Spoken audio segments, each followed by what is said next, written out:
খিচুড়ি খিচুড়ি খিচুড়ি খিচুড়ি যেমন আর এই বর্ষার দিনও খাওয়া আমরা শেষ হন না। একটু বৃষ্টি ফেলাইলো দেখলে আমরা আবার খিচুড়ি স্টার্ট করলাম খাওয়া, মানে বৃষ্টি দেখলেই আর কি চলো আজকে খিচুড়ি খাইলে এরকম একটা কথা থাকে আর কি। তো আজকের খিচুড়িটা কিন্তু খুব স্বাদ হয়েছে, খুব স্বাদ হয়েছে। আজকে বানাইছি মসুর ডাল দিয়ে খিচুড়ি। তো চলো, হ্যালো এভরিওয়ান, আমি Debi, welcome to my new blog video. আর আজকের ভিডিওটা হয়েছে পুরাটা মানে একটা খিচুড়ির ব্লগ ভিডিও। আর এই ভিডিওটা কিন্তু দিদির ঘরের ভিডিও, এটা কিন্তু আমার ঘরের না আর কি। তো আজকে যে তোমরা ফার্স্টেও কইলাম, আজকে বানাইছি মসুর ডাল দিয়ে আর সানার ডাল দিয়ে মিলাইয়া খিচুড়ি। তো প্রায় সময় মুগ ডাল দিয়ে সানার ডাল দিয়ে বানাই, তো আজকে একটু অন্যরকম মসুর ডাল দিয়ে সানার ডাল দিয়ে বানাইলাম। আর আমার খিচুড়ির আরেকটা স্পেশাল জিনিস হইলো, যদি সানার ডাল দিয়েও বানাই, মুগ ডাল দিয়েও বানাই, জেতা ডাল দিয়েও বানাই বা মসুর ডাল দিয়ে বানাই, লগে কিন্তু ফরাস ডাল একটু আমি মানে এটা অ্যাড করি আর কি। মানে ফরাস ডাল একটু দিলে কি দেওয়া কত খিচুড়িটা কিন্তু খুব আঠা আঠা হয়। আর এই স্বাদটা কিন্তু তোমরা আমি বুঝাইতে পারতাম না, যারা ফরাস ডাল দিয়ে মানে খিচুড়ি খাইছে হইতে পারবে।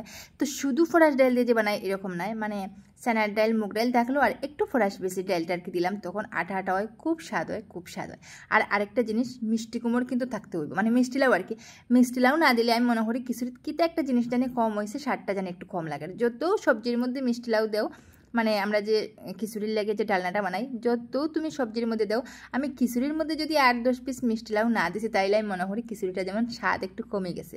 তো এই কারণে দেখলাম আমার বর্দি সবজি কাটছে, আর এদিকে মানে খিচুড়ির সবজি রেডি হয়ে গেছে, সোয়াবিন টোয়াবিন দিয়া, সব ধরনের সবজি দিয়া, কাঁঠাল বিচি, মিষ্টি লাউ সব কিছু দিয়া মানে নিরামিষ সবজিটা হয়েছে। আর এই কারণে দেখো ডাল তো সিদ্ধ হয়ে গেছে, আর আমি এদিকে চাউলও চাড়িয়ে দিছি, মানে খিচুড়ি প্রায় হয়ে গেল। আর যখনও চাউলটা ডাইলের মধ্যে ফুটিয়ে গেল, তখন আমি দিলাম খিচুড়িটা সম্বাস, মানে এই তো এখনই স্বাদটা মানে আসল বাইরে।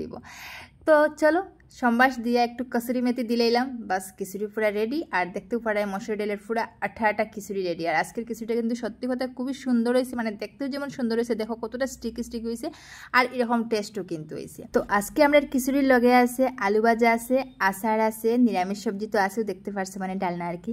আর মেইন হলো বেগুন বড়া করতে আসলাম, কিন্তু কি দিয়েছে বেগুন বড়া আজকে করা হচ্ছে না, আমার একটু প্রবলেম হয় আর কি বেগুন খাইলে এটার লাগে। তারপরে আমি কেন প্রিয়মরে কইলাম, মানে আমার দিদির ছেলে আর কি, তো কইলাম প্রিয়ম একটু খাইয়া খাও তো কীরকম হয়েছে। হ্যাঁ, এক কথায় মানে দারুণ হয়েছে কইছে আমার যে মাসি, সত্যি খুব স্বাদ হয়েছে। তো যাই হোক, খিচুড়িটা তোমরা আশা করিয়া দেখে বুঝতে পারায়, হয়তো খাইয়া টেস্ট করতে না পারলেও কিন্তু দেখে আশা করি বুঝতে পারায় যে কতটা স্বাদ হয়েছে, সত্যি খুব স্বাদ হয়েছে। আর আজকে কিন্তু আমরা সবাই নিচে বইয়া খাইছি, যদিও বা বৃষ্টির দিনও খিচুড়িটা খাইছে, কিন্তু বৃষ্টি দিলেও কি হইলো, গরম দিন তো বৃষ্টি দিলেও গরম, আর বৃষ্টি না দিলেও গরম। তো সত্যি খুব গরম লাগছিল, এর লেগে নিচে বই আমরা সবাই খাইছি। আর আমি খাইয়া কিরকম রিভিউটা দিলাম দেখো, আমার প্রিয়মে ঘর মাসে তোমার কিরকম লাগছে। আমি কইলাম এক কথায় খুব স্বাদ হয়েছে, খুব স্বাদ হয়েছে, সত্যি নিজেই কইলাম স্বাদ হয়েছে। আর যেহেতু নিজে বানাইলে খাওয়া যায় না, কিন্তু স্বাদ হয়েছে, এর লেগে কইলাম সত্যি স্বাদ হয়েছে।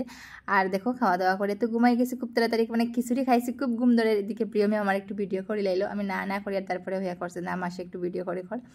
তো চলো, আজকের আমার ভিডিওটা মানে খিচুড়ির ভিডিওটা তোমরা কিরকম লাগলো কমেন্টে কিন্তু জানাইতে ভুলিও না। আর খুব তাড়াতাড়ি দেখা হইব আর একটা সুন্দর ব্লগ ভিডিওর লগে। আজকে লাগে তোমরা সবরে টাটা।